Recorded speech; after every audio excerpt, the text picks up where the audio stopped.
Bismillahirrahmanirrahim. Assalamualaikum warahmatullahi wabarakatuh. Hari ini cikgu harap semua anak murid cikgu berada dalam keadaan yang sihat, insya-Allah. Jadi, kita akan teruskan dengan mata pelajaran bahasa Melayu. Cikgu akan terangkan berkenaan dengan pantun. Jadi dekat sekolah sebelum ni kita dah pernah belajar pantun. Betul, kita dah pernah buat aktiviti pantun. Tapi hari ni cikgu akan ulang lagi sekali pantun sebab cikgu ada tugasan untuk kamu buat di rumah berkenaan dengan pantun.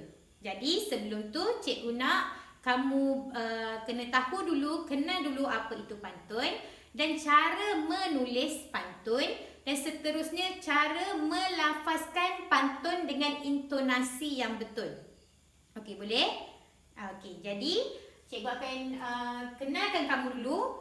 Nak bagi kamu kenal macam mana pantun ni. Okey. Jadi, dekat sini cikgu sediakan pantun 4 kerat. Pantun ada banyak kerat, betul? Yang kamu pernah belajar masa tahun 1, pantun 2 kerat. Okey, sekarang masa tahun 2 banyak kamu dah pernah nampak pantun 4 kerat. Okey, jadi dekat sini pantun 4 kerat. Pantun 4 kerat maksudnya dalam satu rangkap ada 4 baris. 1, 2, 3, 4. Dalam satu rangkap ada 4 baris. Jadi, baris yang pertama, suku kata yang paling hujung. Jadi, untuk ayat ni, suku kata yang paling hujung. Ting. Ting ni, suku kata yang paling hujung ni, untuk baris yang pertama, sama dengan suku kata yang paling hujung untuk baris yang ketiga. Nampak tak? Ting untuk baris pertama sama dengan ting untuk baris yang ketiga. Okey. Dan suku kata yang paling hujung untuk baris yang kedua, ga ni sama dengan suku kata yang paling hujung untuk baris yang keempat. Jadi, baris yang kedua dengan keempat ni suku katanya sama. Yang paling hujung sekali, yang paling belakang sekali. Itu kita nak kenal pantun 4 kerat. Boleh? Jadi contohnya, dia suruh susun pantun. Kamu kena tahulah, kalau pantun yang pertama, baris yang pertama mesti sama dengan baris yang ketiga. Dan kalau baris yang kedua mesti sama dengan baris yang keempat. Okey, boleh? Okey. Seterusnya, dalam pantun ni kita ada pembayang dan kita ada juga maksud. Okey, pembayang tu apa? Dia nak bagi bahasa yang kias-kias saja. Nak bagi penyedap ayat, sedapkan bunyi. Itu pembayang untuk baris yang pertama dan yang kedua. Baris pertama dan kedua adalah pembayang. Okey, boleh? Dan baris yang ketiga dan baris yang keempat adalah maksud.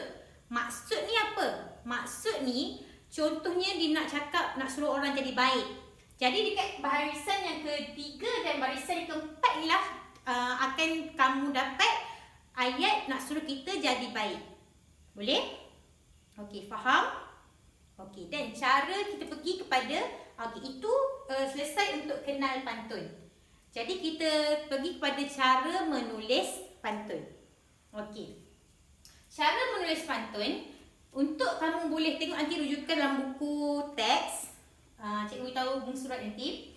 Untuk rangkap, untuk baris yang pertama, kamu tulis, contohnya ni baris yang tepi kan. Kamu salin, kamu tulis satu baris ayat dan hujung sekali, paling belakang sekali, mesti ada tanda koma. Ni, ini namanya tanda koma. Mesti ada tanda koma. Ingat, hujung rangkap yang hujung baris yang pertama mesti ada koma. Boleh? Okey, kemudian kamu pergi pula kepada baris yang kedua. Nampak tak ada jarak ni? Untuk sebelum B ni ada jarak ni. Nampak? Jadi, jarakkan sedikit daripada atas ni untuk rangkap untuk baris yang kedua, jarakkan sikit dan hujung sekali mesti ada titik dan koma tu bertindih. Nampak? Dia macam ni, titik dan koma. Dia bertindih atas dan bawah. Itu untuk baris yang kedua. Okey, seterusnya kita pergi pula kepada baris yang ketiga. Baris yang ketiga paling kamu mulakan sama dengan yang pertama. Baru kita boleh tahu, oh yang pertama mesti sama yang ketiga. Jadi yang pertama ni dengan yang ketiga kamu samakan dia punya nak permulaan tulis tu. Jadi hujung sekali mesti ada koma semula. Boleh?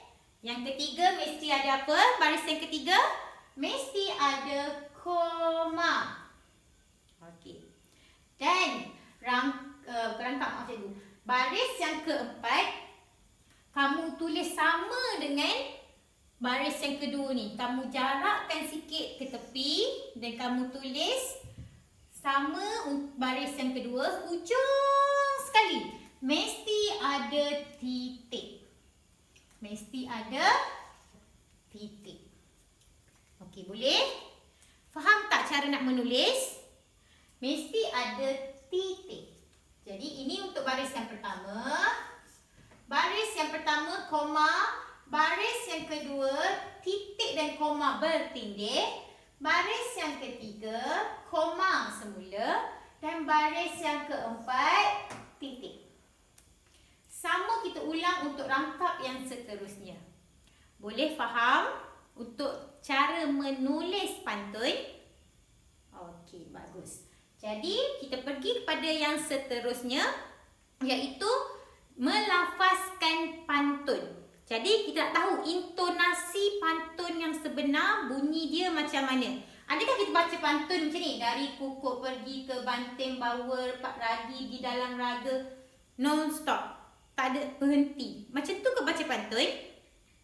Okey. Jadi cara membaca pantun ada intonasinya. Macam mana? Kita tengok. Kalau nak baca pantun, kita perlu baca 2 perkataan sekali lafaz ataupun 3 perkataan sekali lafaz. Macam mana tu? Okey, contoh kita tengok sama-sama.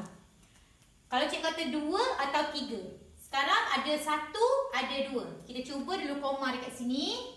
Kita tengok. Maksudnya kalau koma ni kita berhenti sekejap. Betul kan? Okey, kemudian 1, 2, 3. Okey, boleh sekali baca satu lafaz untuk 3 perkataan. Sekarang kita tengok lagi. 1, 2. Okey, kita boleh gunakan 2, 1, 2, 3 dan 3.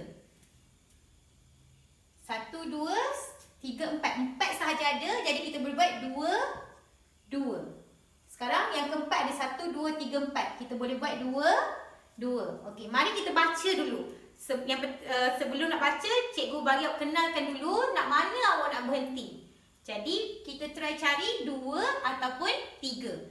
Kalau ada 2, 2, kita baca sebanyak 2 perkataan sekali lafaz. Boleh? Faham tak? Tak faham tak apa? Kita cuba baca sama-sama. Okey, baca sama-sama.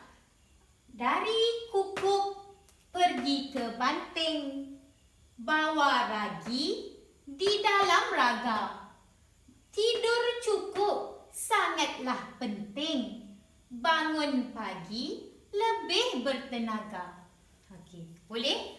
Ada intonasinya. Dia ada pergi naik, dia ada turun. Dia tak sekata. Contoh ada orang baca. Dari kukuk pergi ke banting, bawa ragi di dalam raga. Tidur cukup sangatlah penting. Bangun pagi lebih bertenaga. Itu kita tak bunyi intonasi pantun tu. Seni bahasa tu. Jadi, kalau kita nak baca pantun, kita kena ada naik dan turunnya. Boleh? Kita ulang lagi sekali untuk rakaat pertama. Dari kukuk pergi ke banting, bawa ragi di dalam raga. Tidur cukup sangatlah penting. Bangun pagi lebih bertenaga. Okey, faham tak dekat pantun ni? 2 ni pembayang je. Ayat dia untuk kita nak ceritakan sahaja contohnya macam bagi nampak sedap kan ayat. Dari kukuk pergi ke banting. Ini tempat lah, tempat nak pergi. bawa ragi di dalam raga. Cerita untuk ayat nak bagi sedap. Tapi apa yang nak bagi kita sampaikan, nak beritahu apa kat kita? Maksud apa yang nak beritahu kat kita? Tidur cukup sangatlah penting. Bangun pagi lebih bertenaga. Maksudnya dekat sini, dia suruh kita tidur yang cukup. Supaya bangun pagi esok, kita ada tenaga. Okey, faham tak? Itu maksud dekat sini. Faham tak?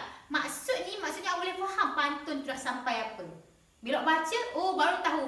Pantun ni nak beritahu, suruh kita tidur cukup. Macam tu. Boleh? Nampak tak? Untuk rangkap yang ketiga dan keempat, kita akan dapat dah apa yang maksud pantun tu nak sampaikan.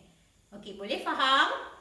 Okey, jadi kita pergi kepada baca dengan intonasi yang betul untuk rangkap yang kedua.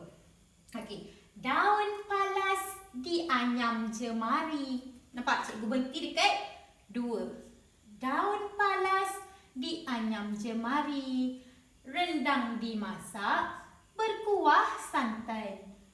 6 gelas air sehari, minumlah banyak demi kesihatan. Boleh? Kita ambil 2 ataupun 2 ataupun 3. Boleh faham cara nak baca pantun? Okey, kita ulang lagi sekali untuk yang rangkap kedua. Daun palas dianyam jemari, rendang dimasak, berkuah santan. 6 gelas air sehari, minumlah banyak demi kesihatan. Okey, boleh? Dia ada lenggok dia, betul? Okey, jadi kita pergi kepada rangkap yang seterusnya. Sebab dekat sini dalam buku teks ada 4 rangkap. Okey, boleh? Jadi kita pergi pada rangkap yang ketiga. Kita baca sama-sama.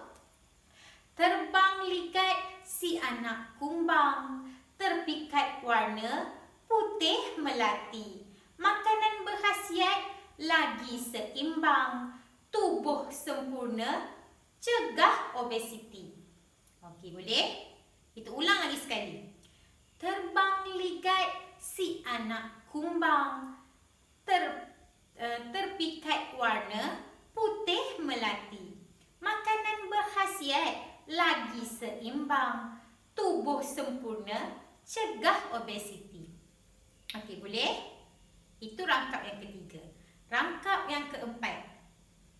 Enak rambutan semanis gula, berbuah lebat di batu pahat.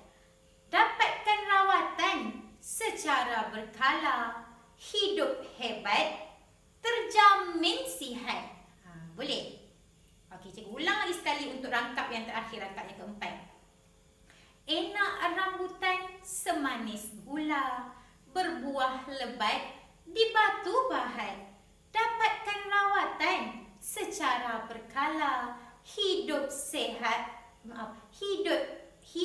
hebat, terjamin sihat. Okey, boleh? Okey. Jadi, apa yang cikgu nak kamu buat dekat rumah? Yang pertama, kamu salin semula pantun daripada rangkap 1 sampai rangkap 4. Cikgu akan bagi nanti dekat dalam WhatsApp. Kamu salin sahaja semula pantun tu. Itu yang pertama. Yang kedua, kamu baca semula apa yang kamu tulis dan rekodkan kepada cikgu dan hantar kepada cikgu WhatsApp. Dekat WhatsApp, video yang kamu dah record, kamu baca daripada rangkap pertama sampai rangkap keempat. Boleh? Faham tugasan kamu hari ini? Okey, kamu hanya perlu tulis semula kamu punya pantun dan kamu perlu baca semula pantun dengan intonasi yang betul. Okey, boleh? Okey, sekian saja untuk hari ini. Terima kasih.